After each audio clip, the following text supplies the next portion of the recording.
Bonjour, voici ma nouvelle vidéo avec les bienfaits d'un fruit ou d'un légume et la recette en direct d'un jus à l'extracteur. Aujourd'hui, j'ai sélectionné le citron comme fruit pour vous parler de ses bienfaits et de son histoire. Et je vais vous présenter une recette d'un jus multivitaminé avec donc du citron, de la pomme, de l'orange ainsi que de la carotte avec mon extracteur. Allez, c'est parti pour découvrir en premier le citron. Le citron est alcanisant puisque son indice pral est de moins 2,6. Il faut veiller à privilégier des aliments alcanisants comme les fruits et les légumes dans votre alimentation ou du moins à les incorporer volontairement.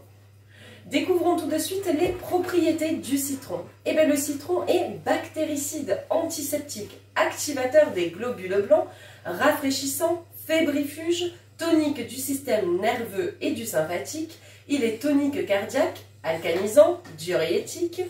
Il est également anti-rhumatismal, anti-goutteux, anti-arthritique. Il est calmant, il est antiacide gastrique. C'est également un tonique veineux, un dépuratif, un reminéralisant, un anti-anémique. Il favorise également les sécrétions gastro-hépatiques et pancréatiques. Il est carminatif et pour conclure, il est vermifuge. Plein de propriétés très intéressantes pour notre organisme. Maintenant, je voudrais vous faire découvrir l'histoire du citron. Je trouve que c'est toujours très intéressant. Alors, l'origine géographique du citron se situerait à proximité de la Chine et de l'Inde. Il y a environ 3000 ans.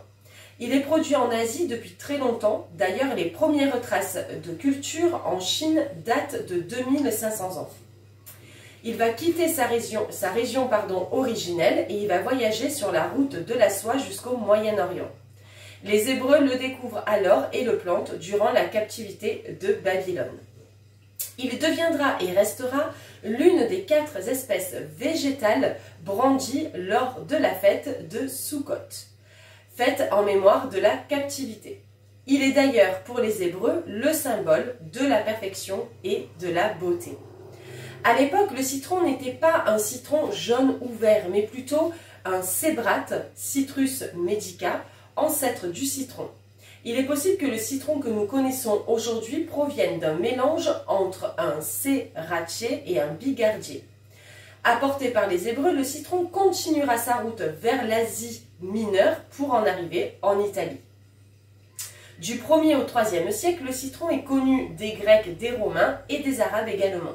Il est utilisé à cette époque uniquement pour ses vertus thérapeutiques.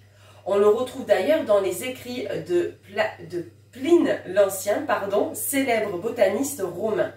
Il est également prescrit par les médecins comme Athénée et Nocratis. D'ailleurs, l'empereur Néron craignant d'être empoisonné en consommant très régulièrement. Au 9e siècle, les Arabes répandirent le précieux fruit en Tunisie, en Espagne et en Provence. Au Xe siècle, Avicenne, grand médecin et philosophe perse, prescrit le citron pour lutter contre la fièvre et comme antipoison et antivenin. Une légende égyptienne raconte que 2 malfaiteurs furent livrés au serpent, l'un mourut et l'autre survécut car il avait mangé un citron. Au XIIe siècle, les croisés introduisent le citron dans les pays ou parties d'Europe que les Arabes n'avaient pas encore conquis. Il continuera ensuite à voyager avec Christophe Colomb, comme de nombreux autres produits, pour atteindre Haïti et la République dominicaine en 1493. À la même époque, les Portugais commencent la culture de l'agrume au Brésil. Il finit sa conquête du monde par la Floride au XVIe siècle, étant américain qui reste un grand producteur de citron. Voilà pour toute l'histoire du citron. Vous voyez, c'est assez fascinant, les légendes, l'histoire, son voyage, comment aujourd'hui nous avons du citron dans nos jus, dans nos assiettes. Allez, je passe à la partie la plus intéressante, c'est-à-dire le jus multivitaminé. Comme j'ai dit, il y a du citron, de la pomme, de l'orange et de la carotte. C'est vraiment un jus à faire le matin pour passer une journée avec plein d'énergie. Passons à la recette.